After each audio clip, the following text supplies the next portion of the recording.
Welcome to the Tales from Eden podcast. Eden Holistic Pet Foods are creating an exciting range of podcasts to help inform and educate our listeners on the benefits of optimal nutrition for their pets. Eden are 100% passionate about animal health and nutrition. Today we're going to be discussing what makes Eden the King of Kibble, talking about the process of development of kibble and stripping back some of those negative points surrounding current trends of dog nutrition within the pet food industry. Now we're really lucky to have Managing Director, Founder and Pioneer Paul Conquest. Welcome, Paul. Hello, thanks for inviting me. We also have Michelle Bugliarello. And that's only because I can't pronounce it, so she's very happily put that word in for me. Chief Operating Officer, a driving force with a focus on developing the brand. Eden Holistic Pet Foods are forerunners in the natural development of the ancestral diet and have over a 10-year history supporting animal health through nutrition. So let's get straight into it and explode the myths surrounding kibble. Paul, how is kibble made? And let's talk about some of those myths, those negatives and their positives about food production. Thank you. Yes, extrusion's a process which was mainly used in the early 70s as a way of preserving cereal grain. And you saw products like mixer biscuits come to the market. Later on, as the technology improved, they found the ability to add meat to that process. Originally it was dried meat, and later on fresh meat became available. A lot of brands around about the 20% mark, and then later on you saw around the 50% mark. When Eden started, which was in 2011, the technology had come to the UK to actually produce an 80% meat content food. And that's what we did. As far as we were aware, we were the first in Europe to produce an 80% meat content dried food for dogs and cats. In fact, we actually pushed the limit even more for cats to 85%. So that's where it comes from. And in essence, it's a very convenient way of having a high meat content food for your cats and dogs that's as close to what I call the ancestral diet. So what does that mean? Well, it means if we weren't feeding your animal as humans, they would have to go out and kill prey. And that's what they would do. So what I tried to do was copy that profile as closely as I could. And what drove you to actually first start developing this food? Was it a personal experience? Was it? It was, yes. One of our dogs had a liver tumour. And it was actually a conversation with a local vet who was an avid raw feeder, and said, look, raw food is a dog's natural food. It wasn't particularly convenient, of course, to have a freezer or feed a dog that volume of food. So that really set about the task of trying to mimic raw food in a dried kibble. And that's essentially what we did. So from the point of view of how the process of how it's cooked, we know there's been negativity in the marketplace at the moment from overcooking and different things. How do Eden combat that? Okay, so the latest processes, the latest extruders as they're called, cook at a relatively low temperature, around 82 degrees. And it's under pressure, so it's a bit like a pressure cooker would be in the home. And the whole point of that, of course, is to sterilise the food. And of course, if you look at raw feeding, one of the main disadvantages is potential contamination from things like salmonella. But of course, if the food's cooked, which we use as humans quite regularly, I think probably only sushi, raw fish is the time we don't. So mainly we cook most of our food, and it's the same for dogs. So cooking the food simply sterilises it, which means it can be stored in a dry place for a significant period of time, which makes it very convenient. So let's now talk about where we source the ingredients from, because I think that's really key and beneficial in the marketplace at the moment. And I know, Michelle, this is one of your champion points. Yeah, I'm absolutely passionate about kibble because it is such a nutritionally complete food and so incredibly convenient, which is what a lot of our customers enjoy about our product. What's really important to us, though, is that we use the absolute best quality ingredients in our kibble. So what you see when you buy kibble is that brown biscuit. What we see is our manufacturer going out to accredited farms and fisheries, collecting fillets of meat from source, transporting that back in an ambient and cooled wagon. So we've got full traceability. We know where the meat came from. We know how it was transported. Then they bring that to the manufacturing plant. And let me just explain what a fillet of meat might be. So we might go to a fishery and you'll see a beautiful salmon fillet, deboned and ready to go. And the best cut of that salmon fillet will probably go to somewhere like Marks and Spencer's that we will buy and cook and enjoy, maybe on our barbecues. The next fillets, still great human grade salmon, might go towards a ready meal or a different type of food production. And those final bits that are maybe less attractive and M&S aren't using and we're not using for the ready meals, but it's still that salmon fillet that comes to us. So it's a human grade meat collected from source, and it prevents wastage of that beautiful piece of salmon. That comes to the manufacturing plant, and then that is processed to produce the kibble. And I think in many ways this is what people don't understand. The exact science that goes in, from farm to fork, really, when you look at it, because we could eat it, we could take it home and, and have it as a luxury biscuit or whatever. And let's think, we all cook our food. Yeah. So we will go out and buy a lovely piece of salmon, and before we eat it, we cook it. So people sometimes hear the word processed, and that's one of those myths when people talk about kibble. They say, oh, it's highly processed. No, it's just not. It's just cooked to create a really bacterial, secure and convenient form of food. But it's still packed with all those beautiful goodies, all that beautiful fresh fruit, herbs, botanicals and fresh meat.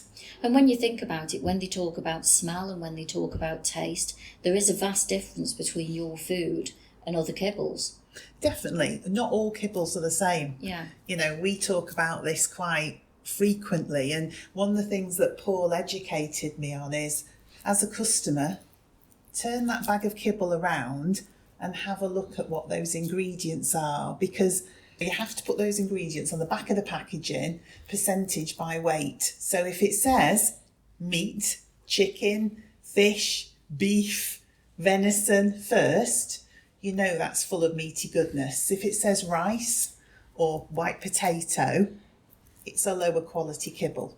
And going back to that, thinking about white potato and rice, Paul, when we talk about 80-20, what does 80-20 mean to me as a customer when I'm looking at the bag, etc.? Yeah, initially it was an internal term that defined the meat content. So the process is measured at something called mixing bowl, which is pre-cooking. And 80% of the volume of the food was meat. And as simple as that. 20%, that was made up of sweet potato, which you do need to actually form the biscuit. Perhaps some other vegetables as well. Some nutrient pack, maybe some joint herbs as well. So additional stuff made up the other 20%. Okay. And what you're getting from that is optimum nutrition. So when we talk about the variances in kibble, lots of kibbles call themselves complete, but there's a minimum compliance standard for being complete. What we offer is optimum nutrition. And that's the difference in different types of food. Well, with you guys, though, what really fascinates me is when you look at other brands and they use the word optimum and they use the word 80-20, etc., etc., you are really using human-grade meat. You're really looking at the process of the dog from the ancestral diet and how even the dog processes the food. And I think sometimes people don't understand that. So what sort of... Yeah, I mean, if you have to, any textbook you pick up on a cat or a dog will show that the jaw doesn't move sideways, so it can't grind things like cereal grain. The teeth are incisors, which are designed to bite and tear and swallow, so there's no chewing as such. You might see a dog gnaw a bone, but that's slightly different. That's not the food as such. The stomach acid is extremely powerful, pH 1 to 2. and the intestines are very short, and that's because fat and protein are metabolized at the top of the intestinal tract, so you don't need a long intestines. And you compare that, say, with a rabbit, which has a huge stomach and a very long intestine. There is a trend in the industry at the moment to try and reclassify dogs as omnivores, which is extremely convenient for the manufacturers, of course, because it means everything from the human food chain can then be fed to dogs. In reality, my view is for optimum food, the dog is most definitely a carnivore. That's not to say it can't survive on a non-meat diet or a low-meat diet, but in terms of optimum nutrition, giving the dog the very best you can, a high meat content food is certainly the most appropriate. And basically, when you've introduced your 60-40 as well, what was the reasoning behind the 60-40? Well, the 60-40 is a semi-moist food, and it was a little bit of an experiment for one of our chihuahuas who unfortunately at a very old age had teeth were a little bit suspect. So I went about producing a soft food. Now that's slightly different. The most meat I can actually fit in the soft food is 60%, which is why the 60% comes from. It has 18% moisture in there and another substance which is vegetable glycerol, which is like a fat, and that's what makes it soft. So again, it was about fitting the most meat I could in a semi-moist food, which in this instance comes out at 60-40. And when you look at the flavours, I mean, they're amazing flavours that you've got in there. It's like going to an a la carte restaurant for me. Yeah, we've got salmon, we've got venison, we've had wild boar at the moment, we've got quail, duck, to name but a few. So they're all novel proteins. So you might find in a lot of kibbles, they're very much based on chicken, beef, pork.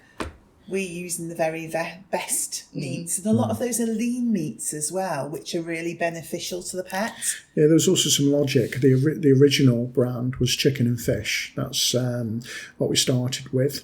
What we found was a very small proportion of dogs were intolerant to chicken, so we made a fish one, an 80% fish, so there was no chicken in that recipe, and then the country cuisine was the final one, which didn't have fish or chicken in.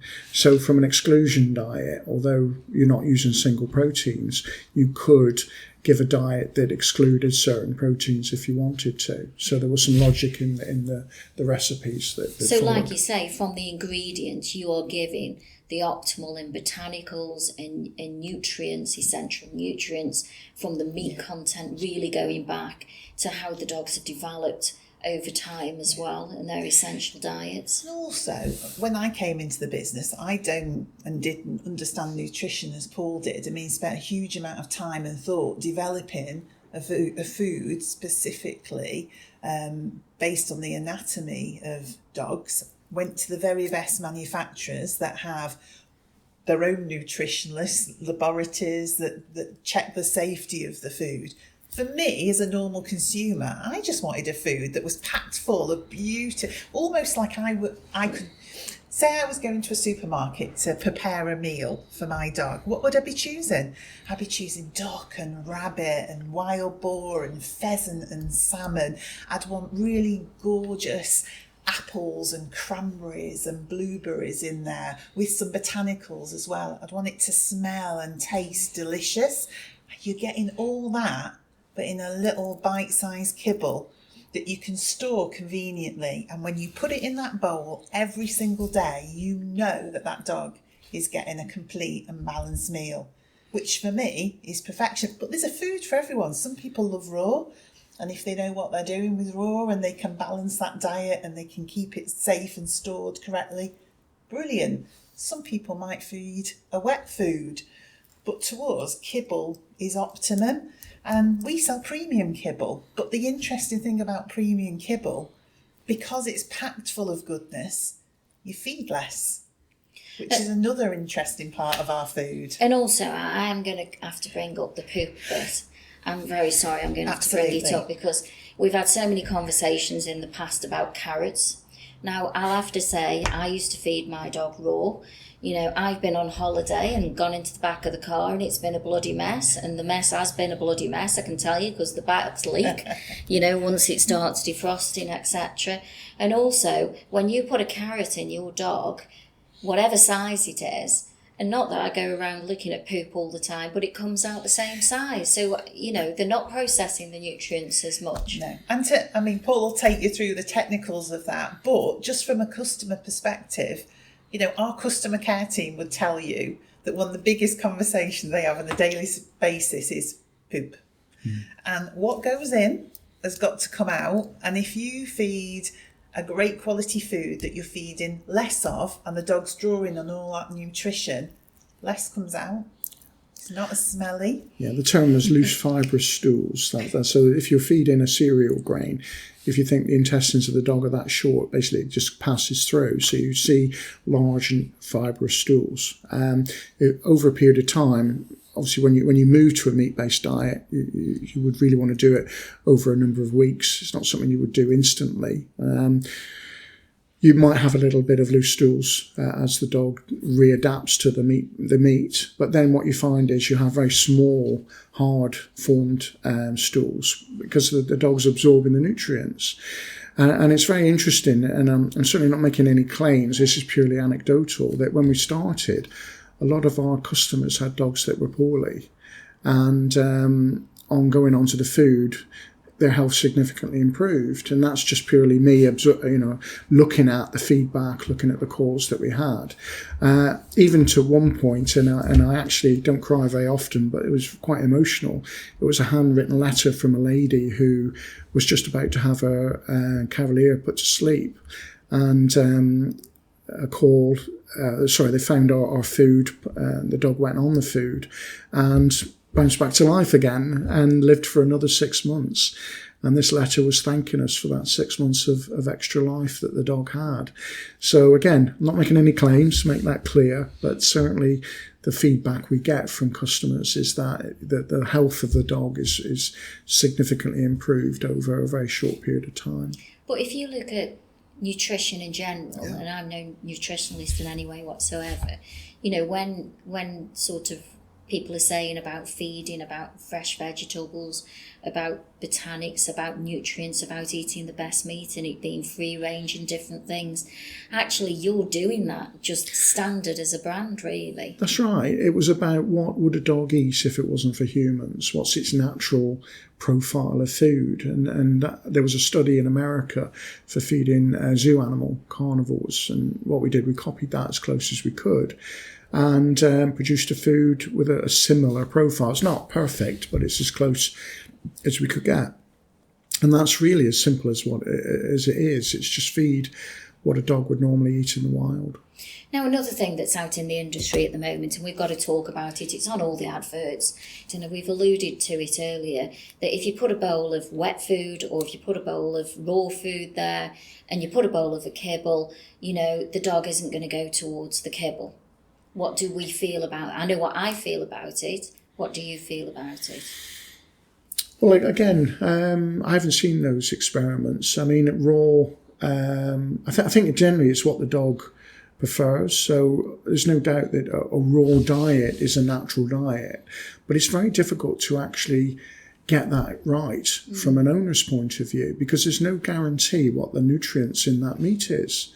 Assuming it had a natural life, which it probably didn't, it would be the perfect food. But of course, our animals are farmed. The feed that the animals have may or may not be natural, and that's reflected in the nutrient profile of the meat. What you get in the kibble is a very standardised product. So you not only have the dried meat in there, but you also have a nutrient pack which guarantees all of the nutrient levels. So, and again, if you look at our nutrient pack, we use what we call an organic compound, which means that the absorption levels of the nutrients are as high as they possibly can be. And you're right, but there's a food for every dog. Yeah. And what we see sometimes as the customer, not the consumer, which the dog is, we just see a brown, boring kibble. When you explode that kibble it is full of fabulous ingredients. And dogs are probably a lot smarter than we think. How do they see food? They see it through their nose. They can smell the aromas that are packed within that. They understand the goodness of it. So we might look at wet food and be able to see some carrots and apples and think that looks better to us. But a lot of this is based on what we see and feel about it, not our pets. And that's very much an emotional buy, isn't it? Which, you know, with the trend to name foods after, you know, what you would buy from that aspect. But in the end, it's looking after what is the best food to put into your dog. But kibble, to be honest, is what you'd buy for your dog. You just don't see it in that way. But like I say, if you did break down all of those ingredients, who wouldn't want to give their dog duck, rabbit, wild boar, pheasant, salmon, apples, cranberries, sweet potatoes, a bit of gravy on the top, cooked down into a beautiful meal? It looked like a roast dinner, but you just see it as a piece of kibble. And the reason it's kibble is it preserves the life of that product. It means it's safe and secure to feed your dog. You know you're getting the nutrition in every single meal. It's the perfect food. One thing we did go over earlier was transportation of the food and everything. And I know for a fact, from a traceability point of view, you have complete traceability of where your food comes from as well. And I think that's really important to get over. Yeah, it's really important. And the food is tested as well. So the food is tested by the manufacturer. When we get new food in, it's tested by ourselves. So it is, I don't know what the word is it biosecure or? Yeah. I mean, the human grade process is really what it follows. It's only when it's finally packed into bags does it step outside the human food chain. But up to that point, it's exactly the same as human food would be processed, yeah. And why do you think that people supplement Eden to do with the raw diet? I think Eden's is the closest kibble to a raw diet because of the amount of fresh meat that's packed into that kibble. So we get so much feedback, particularly when we go to shows and events. People will come over and say, to be honest, I'm a raw feeder, but I always have a bag of Eden because if I'm going away, if I'm going out for the day, if the dog's going into kennels and I don't know that they're secure around raw feeding, I'll use Eden as a substitute. Which is a great advocate, really, because we're not saying you need to move away from raw foods, because if your dog's happy on it, why change in many ways? Eden is a great alternative and works really well within your lifestyle, because we have to think about our lifestyles from that aspect. Absolutely. We say that we're passionate about pets. We strive to see pets thrive. Okay. Yeah, so let's talk about raw without the thaw. Yes, because Eden is such a fantastic alternative to raw feeding because it's so close in terms of that fresh meat content. And in the Eden offices, we're absolutely passionate about pets. We have our pets in the offices. We've got a Hall of Fame on the wall. For us, it's all about supporting pets to thrive in life and also offering pet parents, pet owners, the opportunity to lead a full life with their pet. And that's not just about the lifespan of the animal. It's if you find raw feeding tough, so you've got to get up early in the morning, it takes you quite a long time to make the meals, it's all over the boot of your car, and that's quite stressful and difficult. Substitute with Eden, which is a great alternative. It's convenient. You save that 20 minutes in the morning, go out on a beautiful long walk, go to the beach, take your dog down to the coffee shop with you so you can have your breakfast alongside them and then their bowl of Eden. So it's all about creating an environment where the dog is happy, thriving, healthy, active and ready for a day. And you enjoy your life with them. And if you enjoy your life more because you get to give them a convenient food and that works for you, and it definitely works for your pet because Eden is optimum nutrition, that's what it's all about. Everybody's a winner. So let's just go back and talk about meat content and the difference between fresh meat and dried meat. Yes, it's an interesting question, that, because obviously there is a slightly different process when you look at the processing fresh meat than you do with the pre-dried or meat meal, as it's sometimes called. Meat meal is meat that's been dried over a period of time, and I think the temperature is 150 degrees until the moisture's removed, and then it's in a dried form. Now, when we first formulated the original, I wanted the protein level to be similar to that in raw prey, and the only way I could actually do that was to add meat meal to it. So we had, I think it was about 36% fresh meat. The rest was made up with meat meal to bring the protein level up to 42%, which is what I considered the minimum. If you look at raw prey, and bear in mind they measure it something called dried mass, which means that they always remove all the moisture. Raw prey can be anything between high 40s and low 80s. Usually the smaller the animal, the higher the protein content. And of course, different parts of the animal will have different protein levels as well. So the liver and the kidneys, etc., are much higher protein than, say, the breast meat. And there was a very interesting program called Living with Wolves, where the guy actually was part of a wolf pack I think it was down in Cornwall. And he had to, as leader of the pack, he would have first choice of the kill. And that would have been the liver, the heart, and various other offal parts, which we don't consider high value, but of course in dog world they contain the most protein, so they are valuable. But coming back to the question, initially we mixed it together to give the correct protein level that I wanted. As time has gone on, there's pre-extrusion technology which has allowed moisture to be removed from fresh meat before it's cooked, and that's why you see a lot more now higher fresh meat content products. If you look at our puppy as an example, our puppy cuisine, I think it's at 53%, country cuisine's at 47%. So nearly half the bag, or just slightly over half the bag, is fresh meat, with a much smaller amount of meat meal to bring it up to the 80% content. And the way I like to think of it is, just imagine you're at home and you're doing a roast dinner, okay? And so the bigger proportion of your plate is fresh meat, isn't it? It's the joint of beef and that's on your plate alongside your veggies and your potatoes, etc. So your biggest part of your meal, your nutritious protein side of your meal is the beef. But what do we all do with a roast dinner? Gravy. We all love gravy. Why? It's nice and palatable. It packs in some additional meaty flavours, etc.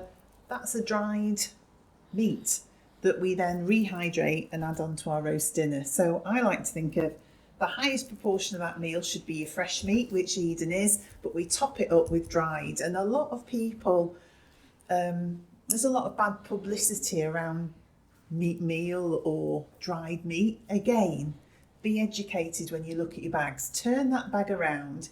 If the only ingredient is meat meal, and that's the higher percentage of that bag of food, that may not be the quality you're looking for. Turn an Eden bag around, you will see that all of those first ingredients are your fresh meat. And there might be some, and there is, some dried meat added in to increase that palatability, that flavoursomness, to add some extra in there. But always look for the fresh meat first, and that way you'll know you're getting a quality product. And also from the Eden point of view, Paul, you're very transparent on the bag. You're very transparent with the ingredients and what's in there. And when you look at some brands, when they say, I don't know, it's beef or it's duck, they don't actually say from that perspective. But how do we as a customer, when we look at that bag and it says it's got Suffolk duck or, venison in there from that aspect, how do we really know?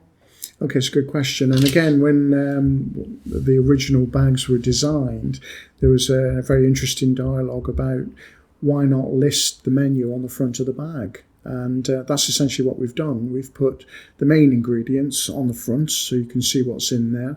And of course, if you turn the bag around and look at the ingredients list, all of the main ingredients are listed with a percentage against them. So you know exactly what's in there. And that was the point. We wanted to open the closet, if you like, on pet food and get people to understand how to read a label and really understand what they were feeding their dogs.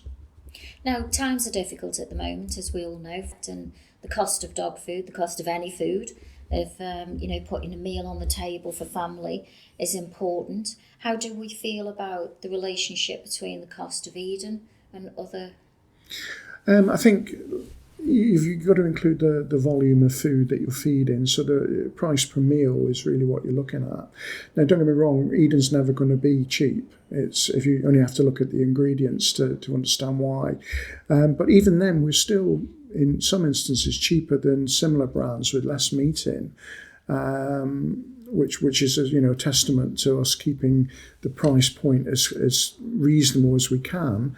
But of course, then you've got to include the health of the dog. If the dog's really healthy on the food, then that's also important, that it's you're not incurring vet bills, which obviously can be significant. And I think Pearl's worked really hard to, especially in the last couple of years, we did a price freeze. We also haven't passed on the full increase in many of the ingredients that we've got. So we've tried to keep our food at a reasonable price, but we are premium. But I like to call it reassuringly expensive.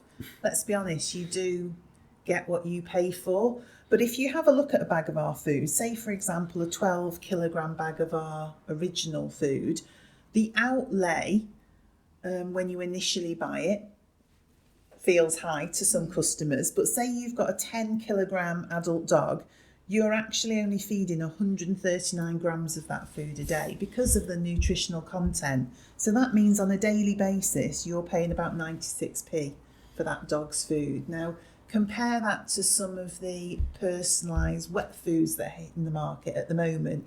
You will spend in excess of, and sometimes well in excess of, £2 a day.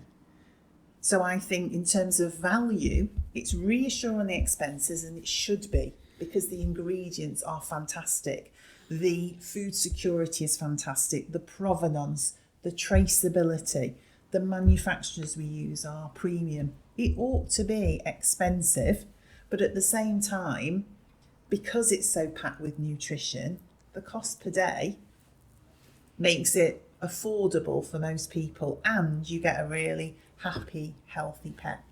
And I think in many ways with Eden, another thing to talk about is customer service. I mean, when you look at the fact that it's still run as a family company, and you've still got that closeness, you've still got that talkability, you've got people who are exceptionally passionate within the company who really understand the food. And I know that's a great asset for people, even in the retailers, which you've got, what is it, nearly 200?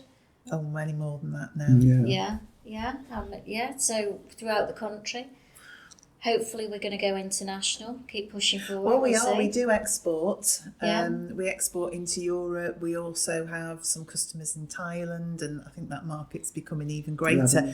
It's basically where anybody values quality food. And another real bonus is we are a British family-run company, and the majority of the food is made in the UK, and we know you've got traceability. We know that you can source where your meat and where your veg and where your ingredients coming from. Another thing we haven't talked about, and sorry if we're just jumping around a little bit here, is your superfood. From that, we forget about this health pack that goes in. That's another bonus. It's interesting that every single ingredient in the product is as best that we can make it. You know, I actually exchanged the selenium to an organic compound. This has gone back at the very beginning. It was 10 times the price of the inorganic compound, but to me it made the difference. So yes, superfoods to an extent are just a focus on one of those ingredients. So the obvious one is green lip mussel. It's a joint aid, if you like. Contains joint compounds in its natural form. So we tend to bring that out as a focus on a particular ingredient. Going back to the traceability as well, Paul talked about ingredients and why is traceability so important? So it's not just nice to know where the food comes from. At times, with all manufacturers, all companies, there might be an issue. So a pet owner may feel as if they've fed your food and there's an issue with their pet. What our process guarantees is we can track back via the batch number which batch was that processed in, check the testing, know the farm it came from. So traceability on a daily basis, you sometimes forget how important it is, but the moment you need it, we can guarantee it, which I think in terms of our service level, so what supports the Eden brand, primarily it's the beautiful product that's designed to have happy, healthy pets, but behind the brand is Paul, who's absolutely focused on creating the best premium food he can, a team of people, many of which have been with Paul for the last 10 years, who are just passionate about their own pets and everybody else's. You know, our customer care team, we will have customers that will write in and say, you know, thank you so much for the help and support you gave me. You know, really sad times when the dogs pass, they will say to be able to have spoken to your team on a regular basis was so helpful. It's not maybe just about the food, it's about us having conversations and caring about people's pets. And I think that's a huge difference to a lot of other pet food companies. And I think with pets as well, I think the fact of it is, you know, they're so engaged, and you felt like with my pet, for argument's sake, you know, he's happy. He's miserable when I go to work, which is great because I know he misses me. He's happy when I get home, you know, from that aspect. And they really are very precious within your family environment. And, you know, it's a major thing. And feeding them the best food and giving them the best life and giving them longevity within their life really just enhances your enjoyment from a psychological point of view and your own personal life as well. From the point of view of you, Paul, what do you feel is the future from Eden's perspective with Kibble? Because really you are a guiding force. I know you hide under a bushel a little bit in the development of Kibble and taking that forward. Yeah, I think it's, again, an interesting question. The technology is moving on all the time. So the ability to put more fresh meat into the dried food is something that's always being pushed. I think probably ultimate is 100% fresh meat. If you know that I think is the obvious aim. There's other processes as well, some hydrolyzation of the meat, which I know sounds very technical, but it's essentially what the stomach does to the meat when it enters. It goes through a hydrolyzation process. So again, that would be ideal for dogs that may have a challenged digestive system. Something we're looking at very closely. But yeah, I mean, really, it's an interesting question because on day one, I set out to make the best I could, which does lead to a little problem. How do you make that better? And in many ways, you can't. You just have to accept that the changes are relatively small and keep explaining to people why that is.